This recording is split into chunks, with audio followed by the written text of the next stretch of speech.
Good day, Sifu, Brother Joe, Hualien Dharma team, and brothers and sisters around the globe. Before we hear review of Wondrous Lotus Sutra, let us pay our respect for these teachings and explanations to the Buddha and Dharma Master by making three sincere vows. Please rise, palms together. First bow, second bow, third bow, and a bow to our beloved Sifu who could join us today. Over to you, Brother Joe. Okay, good morning, everybody. This is Joe, and it's been a long time since the last time I was online. But before we begin, I would just like to share with all of us that here, I think we have probably the breaking the record of all time of how many people there are actually here today, because we have Singapore friends and family from Singapore, and all of them are wonderful supporters of the Dharma Review, and that is why they're here today, and they fill our room and our hearts, of course. Okay, I'm not able to turn 360 degrees, but now I'll turn the other way so that you can now completely see how many people we have here. And so very warm beginning for today, and we will begin now. Long time no see. Last time, actually, we were online. I was online with you. In fact, we have been online for a long time. Okay, now Master is here. Okay, 感恩师父，感恩师父，师父请坐。好，向师父问讯。好，问讯。好，感恩，感恩。Okay, so last time I was online with all of you. It was back in November 10th, and that was shortly before Master began her first trip, and that is why we had this time. But instead of the weekly review of what we have been doing in the past few weeks, we're going to do a total review today. Okay, and what is it going to mean? We're going to talk about something different. So we're going to talk about this, and we're going to talk about the Lotus Sutra, in preparation for next week, where we hope that Master Cheng will begin the Lotus Sutra review and Lotus Sutra lecture again. Okay, next week. I'm hoping next week. I'm thinking probably Wednesday. That's the lunar 16th. So very likely going to be next Wednesday. So everybody stay tuned. Okay. So, but before we begin, I think I wanted to share that ever since the Gao Shen Zhuan, or the series on the past very noble and the sanghas, and that began.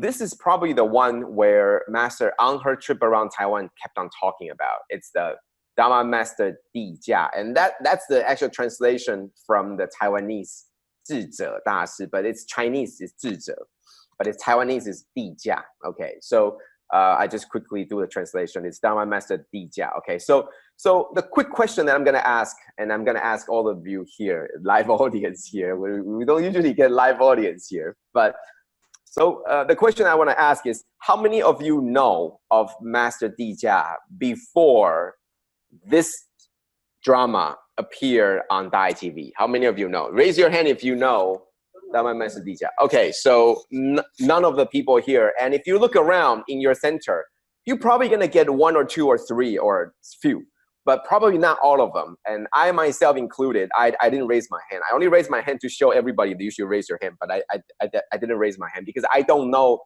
Dharma Master Dijia. And the reason why I want to say this is because according to the series, according to the drama, apparently Dharma Master Dijia did a lot. And in fact, spread the teachings of the Lotus Sutra, did a lot of explanation and expounding the teachings of the sutra greatly, and gave a lot of insight to the people that followed, including our Master Cheng, and also learned some, took the information also and learned from the books that were written by Dharma Master Dijia. And the reason why I want to bring this up is because if Dharma Master 智者 or Dijia is so good at explaining the Dharma, why have we never heard of him? Why? And so that tells you the fact that the Dharma passes on is not because of how good the Dharma is, because the teaching was very good, but we never heard of this person. And so that brought a fear to me, the fear is, and so if you look at the years of Dharma Master Dija, it's 538 to 597 AD. So that's about 1500 years ago, roughly. Okay, 1500 years ago. So 1500 years ago, someone so great as Dharma Master Dija did all these wonderful things, but we never heard of this person until, year 2019, 2018, we finally got to hear him. So why? And so it gave me this fear that maybe, is it possible that 500 years later, all our buildings, our Jingsi Hall, our hospitals, our schools will still be standing, but no one would heard of Master Cheng yet. The teaching itself is good, but why have we not heard of him? Because there was no one to pass the teaching. The teaching itself is flawless, but if there are no one to pass down the teaching, then we would not know. So do we know of Master Dija? We don't know until last year, until this year. So why are we not familiar with this Dharma Master? It's because it's up to the people to pass on the teachings, not the teachings to pass down to the people. Meaning the teaching itself is wonderful, but without the people to pass it down, no one would know.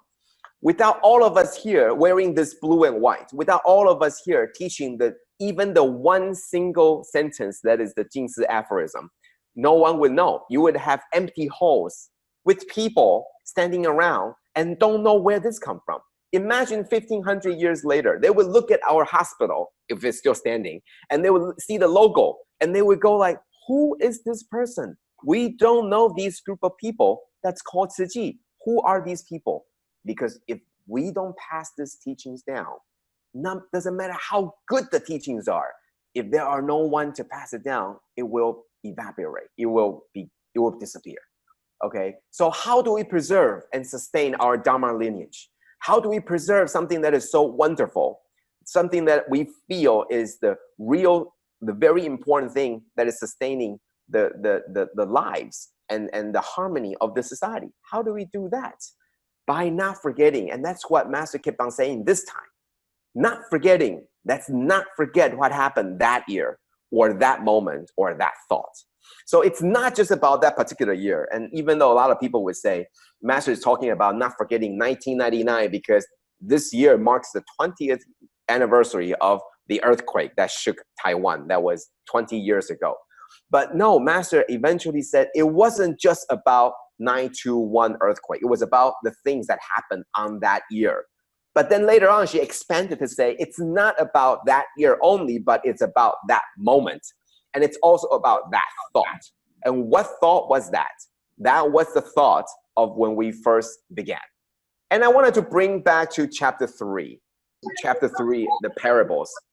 And I wanted to remind everybody what we remembered. Okay, so back in chapter 3, what did everybody remember? We remembered burning house, right? We all remember 三界火灾. We all remember the white ox, right? The great white ox cart. We all remember this. But I want to share something with you, the things that we didn't remember, but really did happen. The things that we didn't remember, because the only thing that I remember from chapter 3 was the burning house and the white ox cart. But there's more to that. Back in chapter 3, this is what was said in chapter 3. This is the part, if you remember, chapter 2 was the skillful means. That was the chapter when Sariputra, or Serifo, that was when Sariputra was the one that asked the Buddha, please teach us the ultimate teaching. Remember? That was what was talked about today, this morning, right? This morning, Xinfa Xiang, the video was about that. Okay, so that was the second chapter. The second chapter was when Sariputra opened up his heart and say, I am willing to listen to the teachings of the great, wonderful insights. And that's when he opened his heart. In the third chapter, in the beginning, this is the feelings of Shariputra. He said, in the past, when I heard this Dharma from the Buddha, and this is all directly from the Lotus Sutra, but honestly, I didn't remember any of this. And thanks to Master's trip around Taiwan, I had a chance to review. And when I read upon this, I realized this is what exactly Master was talking about. That's why I brought this up. So Shariputra said, in the past, when I heard this Dharma from the Buddha and saw the bodhisattvas all received their predictions, so they all became future Buddhas, right? We were not included. Who are the we? We were the Sengwen Yuanjue, the hearers and the solitary realizers. The other ones, they were not included. Buddha were only giving the predictions to the bodhisattvas, okay? So Shariputra said, I grieved because I thought I had been deprived of the immeasurable wisdom and insight of the Tathagatha. So what he meant was, he thought that the Buddha singled out bodhisattvas to help them, but left all the other ones out alone because they were not worthy or they were whatever reason, okay? So he felt sad. He felt that he wasn't part of the group because all the bodhisattvas, they were getting their predictions to become future Buddhas, okay? So this was the beginning of chapter 3. He felt, Shariputra felt that he wasn't part of this. Something was wrong.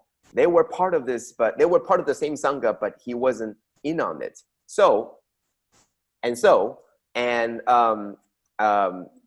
said, we also realized that the true nature of, we coming here together, but why has the Tathagatha, why did the Buddha teach us with the inferior vehicle? That's what he was thinking. Why, if you knew all along that there was something greater, why are you teaching us the inferior ones? Okay, that's what Shariputra said. And then he said, the fault is ours, okay? It's not the Buddha's fault. That's what this part is saying, okay? So he was repenting too. He thought for a long time that they were being left out, but in fact, the fault was their own because they didn't open their heart. They were not willing to be listening to the greater vehicle's teaching, and therefore the Buddha can only teach them something that is lesser, something that is skillful means, something that is more convenient to them, okay? So that's what the beginning of chapter 3 was talking about, okay? Now we continue. So the Buddha said, I will now reveal to you that in the past, in the presence of 2,000 billions of Buddhas, I had already led you and inspired you constantly for the sake of the highest path. And what this is trying to say is, the Buddha is telling Shariputra, I think you remember wrong. In the past 2,000 billions of Buddhas, okay, 2万亿佛所. What this is trying to tell you is, for a very big space and a very long time, the Buddha had already led and inspire you for the sake of the highest path. I've already led you on this path, okay? The Buddha said. And the Buddha continued, you, Shariputra, have already followed the instruction for a very long time. And because I led you with all these skillful means, you were born in my Dharma. Now, these are all direct translations from the sutra itself. But in fact, the Buddha was saying, for the longest time, for all these lifetimes, I've already taught you all the highest path, but it was you who forgot about this. So, oh Shariputra, in the past I inspired you to seek the Buddha path. Yet now, you had completely forgotten this and consider yourself to have attained nirvana already. And now you're blaming me, Buddha, for not teaching you this. Okay, so this is the beginning, okay? This is the reason why I'm bringing this up is because this is a conversation that is very similar to the conversation we have between Master and ourselves. You know, we're like, Master keep on telling us, don't forget, don't forget. We're like, forgetting what? You know, I didn't forget anything. We know what we're doing. But in fact, for all this time, Master had already been sharing with us and teaching us and leading us on this path, okay? Now, Buddha said, now, because I want you to remember the path that you practiced according to your original vow in the past, okay? So the Buddha said, I am going to return and make you remember the path that you have practiced and the original vow that you have made in the past. Okay, I will teach the Mahayana Sutra called the Lotus Sutra, the instruction for bodhisattvas and treasured lore of the Buddhas. So this is how it began. This is how the Lotus Sutra began. And this is how the third chapter began, was going through what we have forgotten. And the Buddha once again said, I am opening up to the highest path for everyone, but it's not something new. It's just something that you have forgotten already. Okay, so this is called the Mahayana Sutra, called the Lotus Sutra, the instruction for the bodhisattvas and treasure lore of the Buddhas. Okay, and for me, I really believe that the most important part, the most memorable part of chapter 3 isn't the most famous part, which is the burning house, which is the great white ox cart. I really think that after I read this, the most important part of chapter 3 is this, because on some level, we are all Shariputra, we are all him, because Buddha wasn't just talking to him. Buddha was talking to all of us. Buddha wasn't just talking about this 2,500 years ago. Buddha was talking to us right now. We have always forgotten the vows we made. We have always forgotten 20 years ago what happened. We forgot all about this. And now the Buddha was trying to make us remember, trying to make Shariputra remember the original vow. Why did we come in? How did we come in? What did we do? The thoughts that we had. Isn't that the same thing as Master calling out to us to not forget, 莫忘那一年, to not forget our past, to not forget our vow, to make us remember, to urge us not to forget. So, see, the words is 莫忘那一年. How do you not forget? That must mean you had it before. You had it before. It's something that you had before. It's not like to be inspired anew. No, it's something that you had before, but you had somehow forgotten about it. Or the degree of it gets less and less and less. Therefore, this is something that I wanted to share with all of us, that what we are hearing right now about not forgetting in the past, this is exactly what Lord Buddha was calling out to the disciples as well. In fact, it's happening all the time. It must mean that we're always forgetting these things. That's why Buddha and our master are telling us the same thing. Okay, so what are we not going to forget? Let's not forget all the things that we have learned up to this point. Okay, so before Master continues the Lotus Sutra, we should quickly review. Review what? Review all the chapters up until chapter 19 and what we was talked about in chapter 19. But we don't have enough time to review all 18 chapters before that. So I'm going to quickly run through and go to chapter 13, beginning with chapter 13. And the reason why I want to begin with chapter 13 is all the things that I said just before about Dharma Master Vijaya, about how people should be the one to pass down the teachings. Those were all essentially the most important teachings from chapter 1 through 12. From 1 through 12 is all about everyone's responsibility to pass the teaching on. It talks about everybody getting the prediction to become the future Buddha. It talks about how the dragon maiden, how even the worst of the worst of the worst can all become the future Buddha.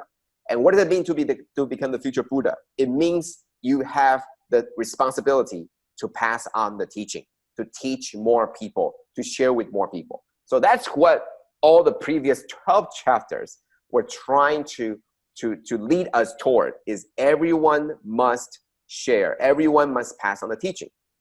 Now, chapter 13.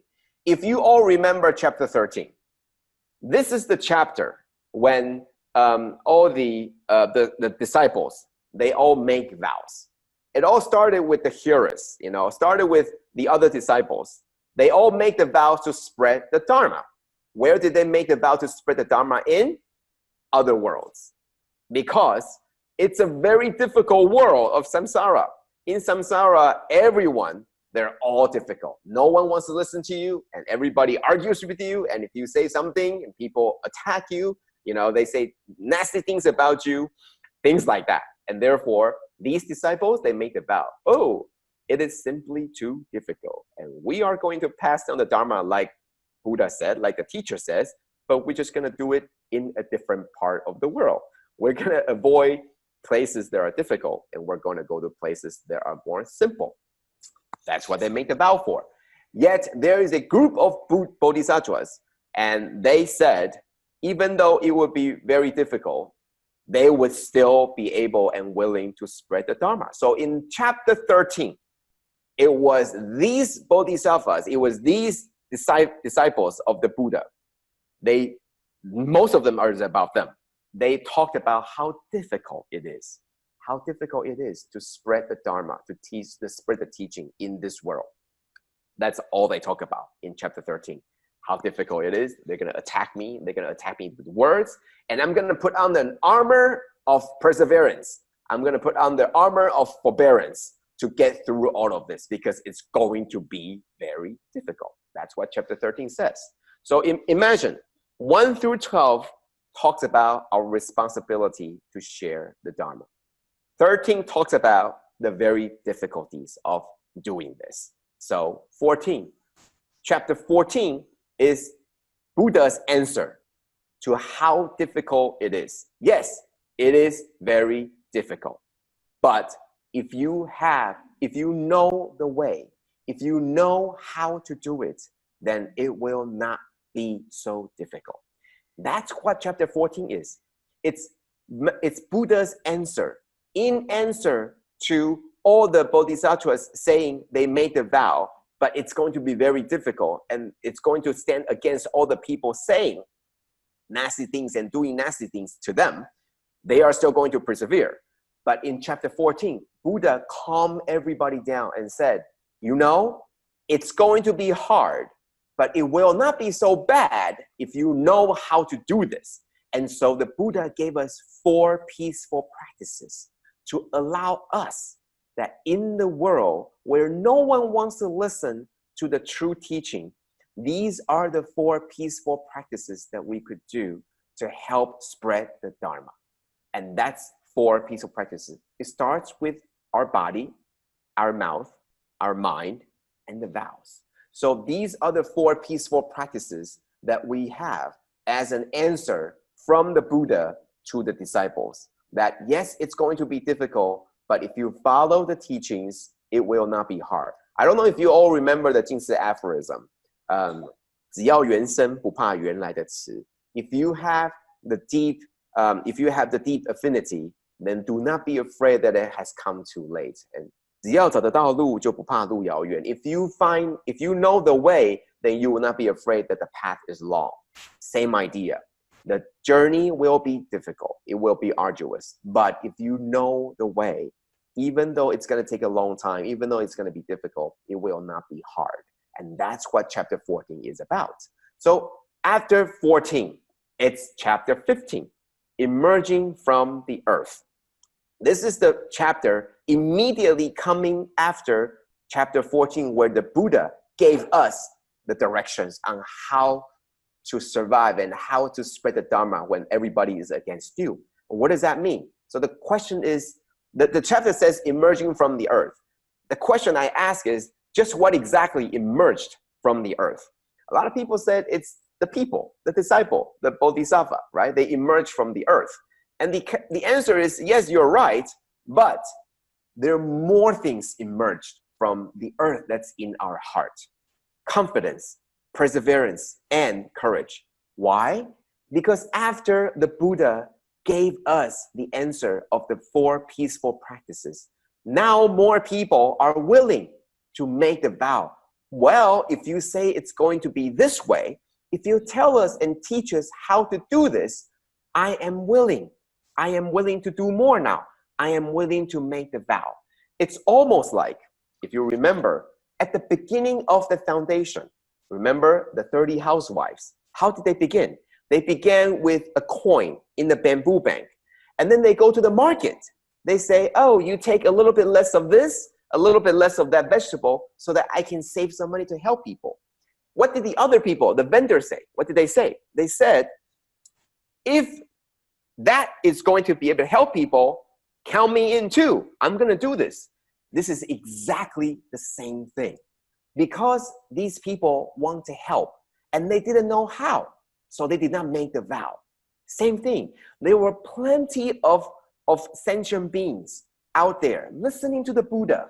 They also want to make the vow to spread the teaching, but they don't know how. So in chapter 14, when the Buddha said the 4 peaceful means, more people and sentient beings hear this and they say, if I had known how to do this, I would make the vow. So in chapter 14, the Buddha said, let me tell you how. So now they hear it, they have confidence.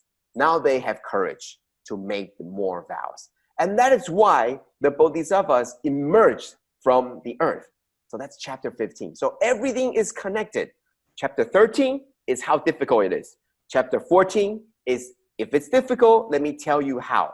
Chapter 15 is, well, now that you tell me how, I am not worried. I am not afraid anymore. I am going to make my vow too. So that's chapter 15. Very quickly, chapter 16. So what is chapter 16 about? After all the people all the vendor in the market began to put the coins in the bamboo bank, they are thinking, can this coin really save somebody? Can this coin really help somebody? And what do they got to go on with? The word faith, believe. You have to believe, and obviously people will take action so that you can see it for yourself as a proof. But before all of that need to happen, you need to have faith. And what does that mean? So in this chapter, if you go back to the sutra, chapter 16, the first part of chapter 16, it's saying this phrase, and it repeats itself. The Buddha repeat himself 3 times.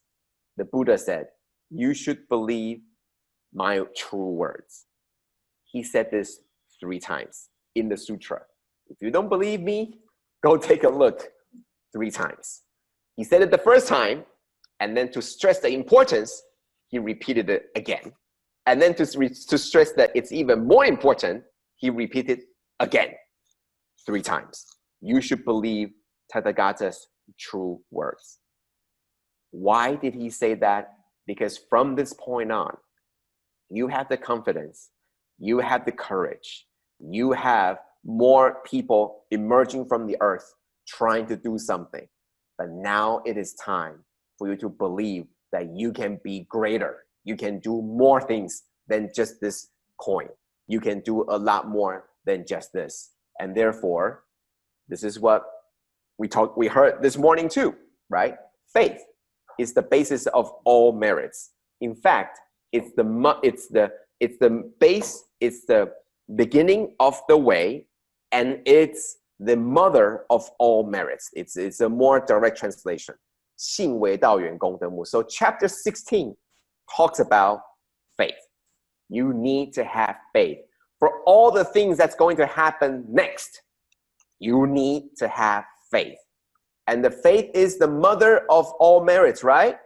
If you have faith, you are going to give birth to merits. And guess what? What are the names of chapter 17, 18, and 19?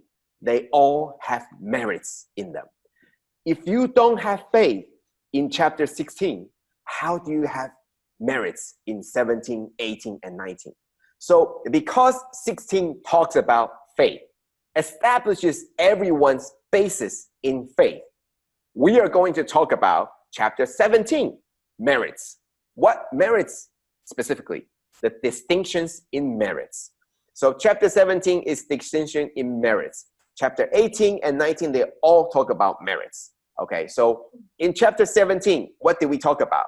One of the biggest thing, one of the more important thing, if you remember, in chapter 17 was, there was a part about the 6th perfection. or the 6 Paramitas. And the 6 of them are called the giving, precepts, endurance, diligence, samadhi, and wisdom. Okay, these are the 6 Paramitas, or the teachings that the bodhisattvas need to practice. Okay, the 6 perfection. In chapter 17, there was a segment about if someone practiced the first 5 perfections, the merits of that person, how would the merits of that person compare to someone who practiced the 6th paramita, which is the wisdom?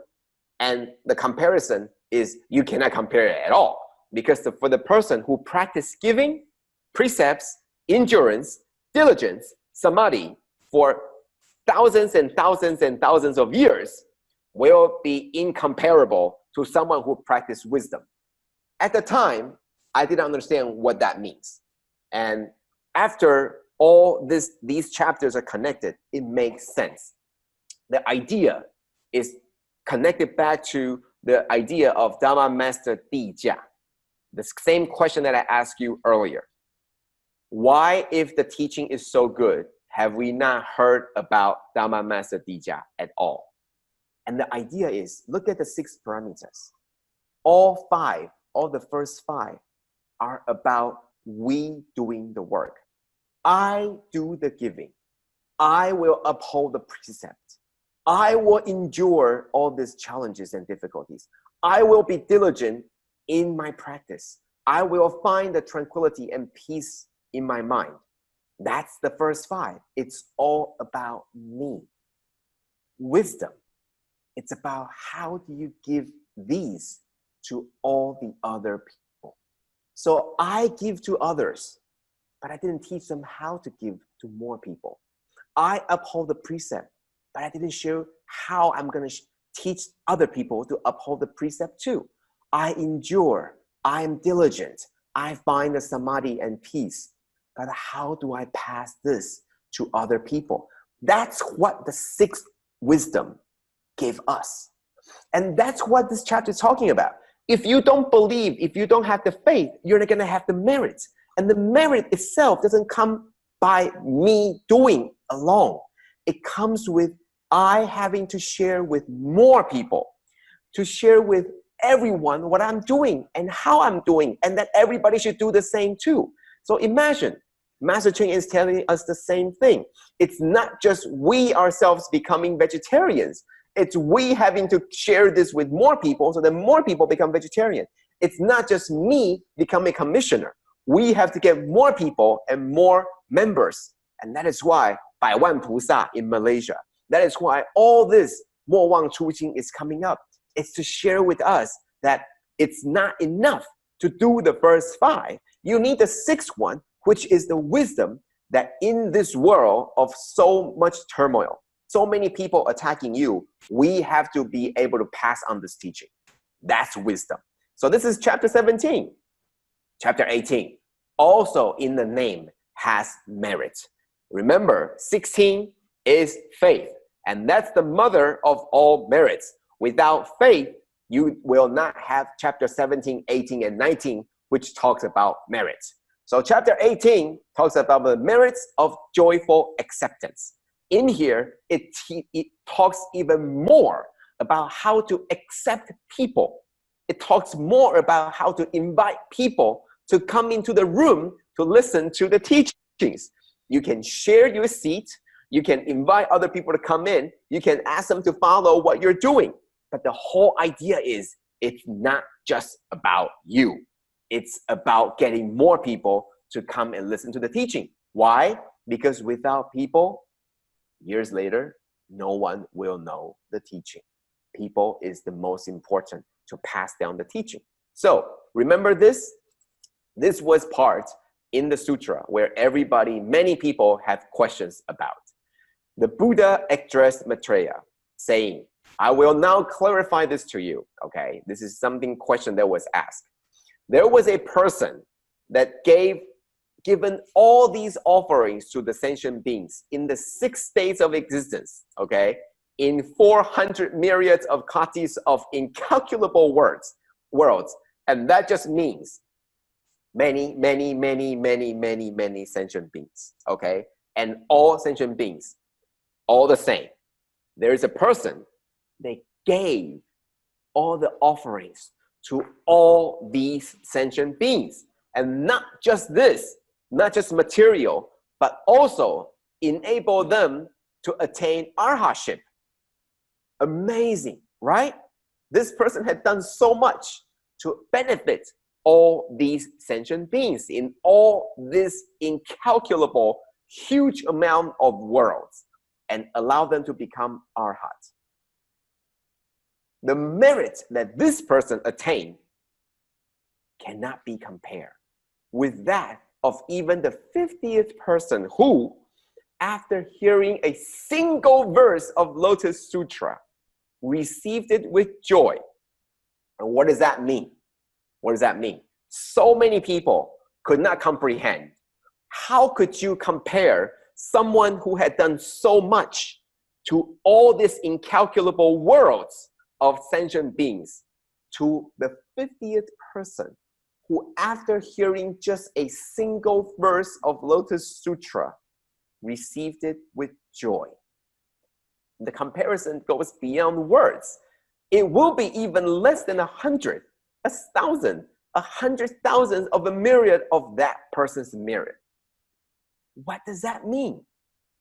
Because after the 50th person, after hearing even a single verse of Lotus Sutra, received it with joy, you know what that person is going to do? If you have suishi, if you have heard it and you felt the joy, guess what that person is going to do? That person is going to share with other people. And that's what this is talking about. You have done so much, but it will all become nothing if the people that you help, if all the things that you do did not pass on the teaching. That's why all the things we do, we will always share the stories to the people that we're helping. We will always share, make them feel joy when we are doing the giving. That's why we don't throw things. That's why we bow to them. So then they received it with joy. And when they received it with joy, they're going to go home and they're going to remember it. And they're going to pass this down to someone else and say, did you know what happened today? This group, dressed all in blue and white, gave me the rice and they bowed to me. I don't know why, but I'm happy. This is the most important, is to pass this teaching on through action, through words, through a thought, through all the means possible. If we are just giving without teaching, then 1,500 years later, it would just be like no one knows Dharma Master Vijaya. Finally, chapter 19. We did not finish before Master Cheng went on the trip. So I'm just going to quickly go through the chapter 19. And I want to review quickly what was talked about before. So it's called the merits of the teacher of the Dharma. Once again, the merits. So for 3 straight chapters that we have learned so far, all talks about merits. Because without the faith, you will not be able to have the merits. So what did we talk about? Remember the 6 senses, okay? And each one has a number associated to it, right? The number of merits associated to it. And the idea wasn't that this is 800 and that's 1200. The idea is that each one is important and there is still a priority, okay? And each element enhances the other, right? The sight can be enhanced by the hearing. The smell can be enhanced by the taste, all right? All these things grouped together, it becomes a complete 2,000, 2,000, and 2,000. And when you add all of them together, it becomes 6,000. What does that mean? It all functions as one. You can't have one without the other. If you want to, and what does that mean? It means in order to pass on the teaching, you need to have all these function as one, together as one, to see the teaching, to hear the teaching, to act the teaching, to talk about the teaching, and to carry out the teaching and to think about it. You need all of them function as one. So that's why it's called the teacher of the Dharma. For a teacher of the Dharma, all these senses, all these functions needs to work together So it's not just the teacher of upholding the Dharma. No, you not only uphold it, but you also read it, recite it, you copy it, and you explain. You are not one of the five. You are all of the five. Same thing with the senses. You are not one of the 800, but you're all of 6,000. That's what this is talking about. In order for a teacher of the Dharma to complete the merits, you need to have all 6 senses, all 6 roots complete. And that's what this means. Just like in our 4-in-1, you can have only 3. You can have, we don't really need 协力. Let's go with 核心和气互爱, and let's drop 协力 altogether. You can't do that. Or you can just say, we don't need 核心. Let's just have 和气互爱协力, and that's all we're going to need. You can't do that. We are going to work hand in hand, and that means everybody. Same thing. We're going to do this as a teacher of the Dharma. That means we need to keep our eyes looking and watching and learning. Keep listening and learning and learning the Dharma. And keep on doing all these things together. The chapter talks about the merits of the 6 senses, of the 6 roots, but it's talking about working as one. So it's just like your left hand and your right hand. You can't have, my left hand has less merits, so my right hand doesn't want to help him. No, it means we have to work together hand in hand. So we talk about the types of the eye, if you all remember, the physical nature. Okay, so there are the functions of the eye, right? The vision of physical, the vision of divinity, vision of law, vision of wisdom, vision of the Buddha. Those are the functions of the eye. That's what we talked about before heading into the trip. And then we were talking about the hearing, the function of the ears. Regardless, I really think that all these things tie in very well together. It's all about passing on this Dharma. It tells you how difficult it is. And then the Buddha says, let me tell you how it could not be so hard. It could be done. And then everybody had confidence. And then you must have faith, because now you're about to embark on something really difficult, and it's not going to be easy, but we're going to follow what the Buddha teaches. So you're going to have faith. Once you have faith, you're going to have to remember, you have to have wisdom, because it's not enough to just do things, but you have to pass on the teaching to more people. And then it's not just enough to help all these people in all these worlds and all these sentient beings, but it's also important that while you're teaching them, 苦记法以复为说法, tell them, share with them the stories and inspire them. And then beyond that, all our senses must come together. All our groups must come together. Our functional groups, our 四合一, everyone must come together to pass on the teaching. Otherwise, we don't want something like Master Vijaya, where 1500 years later, no one knows of him. So that's my sharing for today. And I hope that this as a preparation for all of us, so that next week, when we begin, hopefully, when Master once again begin our Lotus Sutra lectures, we will be able to be more prepared. So thank you, and that's my sharing for today. It's a bit over time, but I think it's overdue. So thank you, and now we're going to open up to other centers for sharing, and that will be all. Sorry to take up so much time, but now we're going to begin the sharing from the centers. Thank you. Brother Joe, for your sharing. Over to you, Puchong, sister in Puchong. Thank you. Hi, good morning, all brother and sister in the world. Okay, today let us hear from Sister Vijaya, her sharing about she found her life purpose through in this Tzu Chi bodhisattva path. Okay, let us hear from you, Sister Vijaya. Thank you. Good morning, Dharma Master, Master and Lord, brothers and sisters.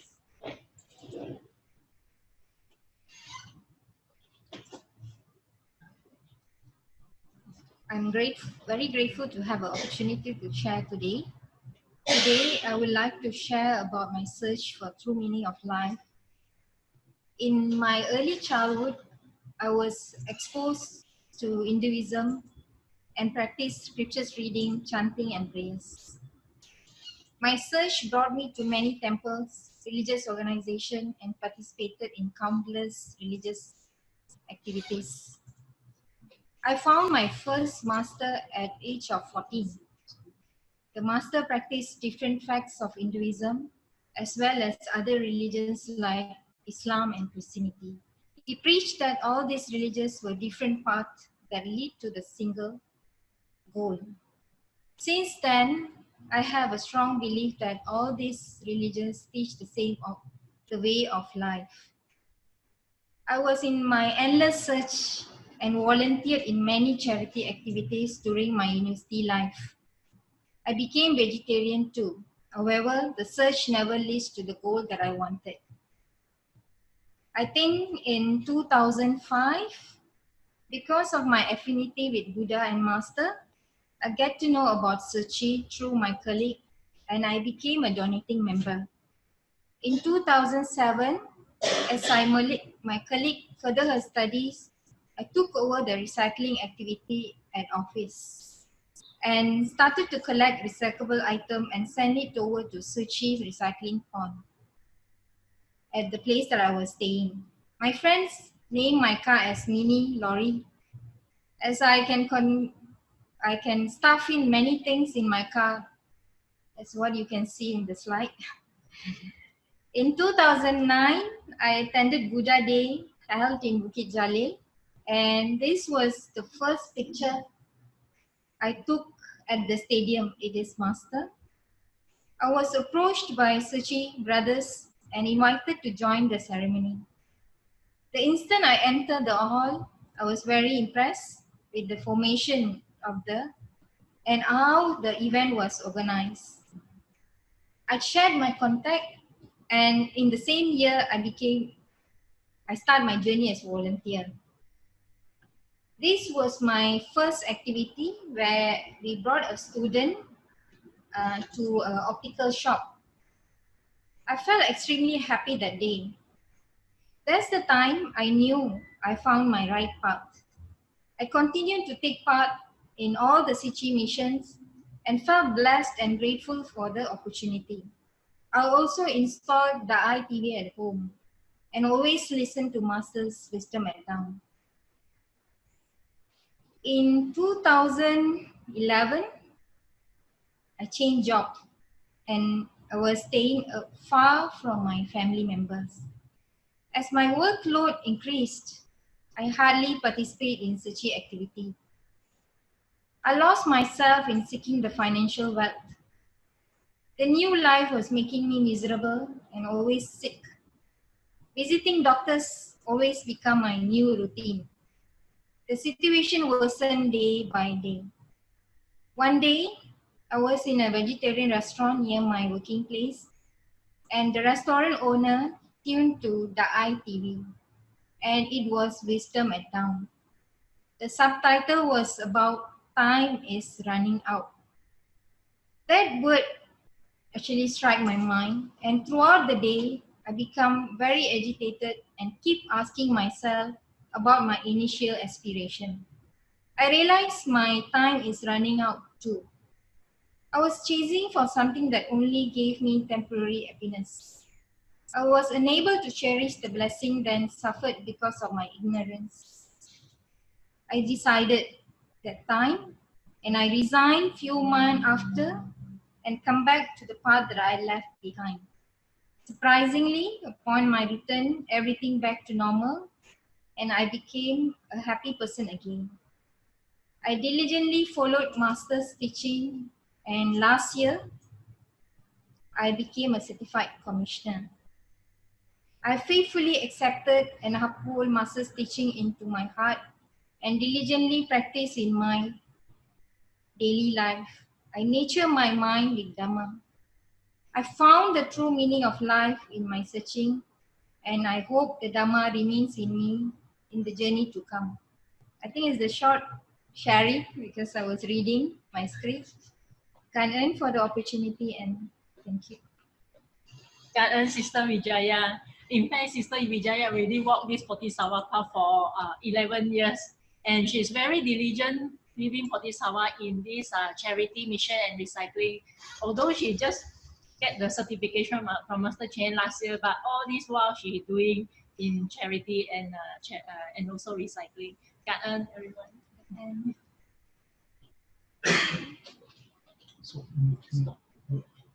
Over to you, Brother Joe. Okay, first of all, Sister Vijaya, that was indeed very inspiring. We're so inspired here that we have about, I think, 10 or 11 friends and family from Singapore here. So before they all raised their hand, they all wanted to share. Okay, so I'm gonna let them find out who are they gonna share. I'm gonna talk first. Okay, please decide who is gonna talk. Okay, so but I want to share with Sister Vijaya that so happy to hear that this journey. I think we all have similar journeys, you know, finding that truth, finding that answer. And sometimes when we know that, even though we don't know what the answer is yet, but we know that we haven't found it, you know, like, I don't know what it is, but this is not it. And, you know, the joy that you have when you found the right one. Okay. And I think that is the first step. How do you give that joy to others? How do you now be able to help others find the right path too? And the right path doesn't necessarily mean this path. The right path means open their own minds and open their hearts so that they can find their own the initial, the aspiration they have too, whatever it might be. And it could be from the past lifetimes too. You know, it's just something like so familiar, but I don't know what it is, and they can find it. So that's why the joy that you get when you see this place and you see the people and you go like, I think this is it. That was the idea. And so the one last thing I want to share is that even though you and I, we might look very different, just the past month, I went to Russia for the very first time. And this is also the very first time that Tzu Chi set footsteps on the soils of Russia. And the people there were really, really nice. And they all asked us the same question. What is that question? Why do you come here? Okay. And the answer, you know, is because it was, you know, it's about 15 hours. If you add in all the, you know, adding all the other traffic, it's about 20 hours to fly there. And there are only two of us from Taiwan. It was Brother Stephen and me. So we flew there. And everybody, little kids, you know, they're adorable little kids, adults, they all ask us, it's so wonderful to have you here, but why? And you know, and you try to find the answer, right? You try to find the answer like, oh, we're here to help, you know, the people. We're here to, you know, this is our fourth mission, and, you know, this is what we do. But, you know, none of those answers come out easily. None of those answers come out naturally. And do you know what the natural answer is? The natural answer is, we are here because we have family here. And if you imagine that, would you take a 20-hour flight to see your mother, to see your father, to see your loved ones? Yes, you would. And if you answer that, there is no other questions. Everybody would nod and say, oh yeah, that makes sense. If you tell them, I'm here to spread Dharma, they'll be like, we don't need Dharma. We have, you know, we have the Orthodox here. We have our religion here, right? We have our churches. We have our culture. But that's what Master is bringing this whole world to be, to connect us through Dharma, and now we are families. So regardless of how we look, you're sharing your story, and I can feel that because it is also my story. It is also my journey, and it's also how I experienced it. And that makes us family. And that all makes sense. It all makes sense. I don't have to explain further why I flew 20 hours to get to a place at the coldest time to go to the coldest place. You know, it doesn't make sense at all, but we're there because wouldn't you do the same for your family? Yes, you would. And that's the whole point. Okay, so thank you for the journey. Thank you for sharing. And you made all the journey and you're so happy because it's the same answer. You found your family. That's the answer. Okay, so after all the fighting, I think there's no fighting. After finally agreeing, we have Lisa. Oh, is the name that I'm given. Please.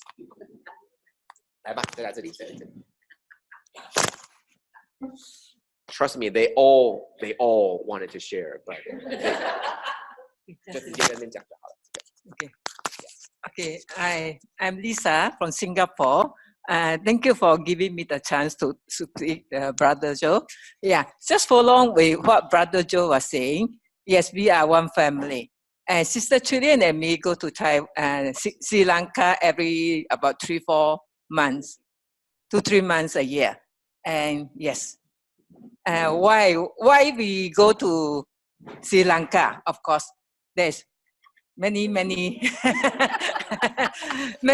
reasons that we want to go, but yes, to finalize is yes, because we go there to see our family. Yes, to go to Sri Lanka, the journey is not that far. It's 4.5 hours, 4 hours, but it can be very tiring for older people like us now. And then of course we come to Taiwan also quite often. Yes, the journey also can be very tiring, but why? It's because we want to see our family, right? So in Tzu Chi, we are all one big family. Then and then of course we also share what we learn, right? Not to say spread Dharma. That is too much to boast ourselves to say we go and spread Dharma. We just go there and share what we do and help the people that who need the help. As Master say, the poor cannot come out. We able-bodied people should go in and help people. So in all, yeah. Today is a nice weather here. Of course, we come to Taiwan. Of course, now to wish Master Happy New Year at the same time, and to share the joy with our family, right? And then finally, I wish those online Happy Chinese New Year. It's still not too late, right? Okay, bye-bye.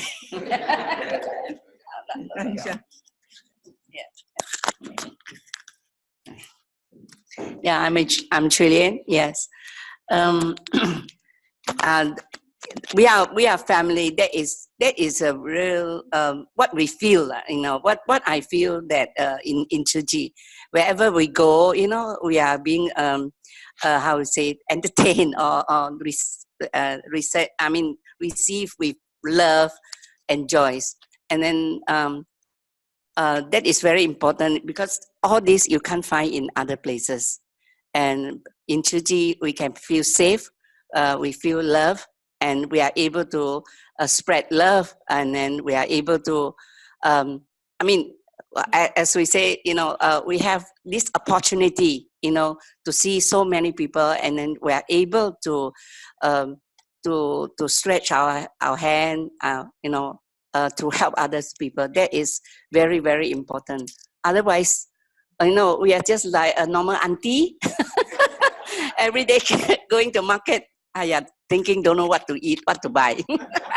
But now we sometimes I go to the market, somebody say, I don't know what to buy today. I don't know what to eat today. So many things. Yeah. But, now I think that we have to be grateful, what, in front of us, we got so many things to eat. It just stretch our hands out, and it just, we are able to have it. But you just think of those people who is in disaster area, or like those people who are so poor, like in Sri Lanka, those people, sometimes you go to their kitchen, they don't even have 1 grain of rice. And then their house is made of mud. And then, they live in a jungle area. And then the elephant come one night and then tumble down their house. And then we have to go and, we have to go and build the house for them. So so from this learning, we really know how to appreciate what we have. And this grateful that we have this big family. We can work together to reach out to those people who are in need. That is the greatest joys of our life. I think that's why we need to inspire more people to come in, and to have this to find the true value of our life. Thank you so much. Okay, they're so modest. They are thinking that they're not sharing Dharma, but that's Dharma, okay? The things that they're talking about, the things that Sister Vijaya was talking about, that's Dharma. And that's how we pass on the Dharma. So if we do this thing again and again and again, for more generations to come, then 1500 years later, Master's name will still be remembered. Her teaching will still be known. And that's our job. That's our responsibility. Not doing this for her, not doing this for anything, but this is doing because we are family. And that's very simple. That's the simplest answer they can have. So look no further. This is our family, and this is what we need to do. Support each other, love each other, and then hopefully we're going to have a world of no disaster and a society that is full of harmony. Okay? Thank you all, and that's it for today, and we're going to meet each other again next week. Bye-bye. Thank you. Okay, everybody. Wave goodbye to everybody. Cảm ơn Brother Joe, Sister Vijaya, Sister Lisa from Singapore, Sister Hualien, for lots of heartfelt and wisdom sharing. Thank you, brothers and sisters, for your presence today. Hope that each of us could sustain the Dharma joy and take in another piece of Dharma masters and Hualien love to our life. Let us please make 3 vows to the Buddha and the Dharma master as we depart to apply these teachings in our daily lives. Let us pay our respect to our teachers of life's universal truth. First vow. Second vow. Third vow. And a vow to our beloved Sufu who could join us today. Cảm ơn everyone. Bye-bye. Okay, bye-bye. Bye. Bye.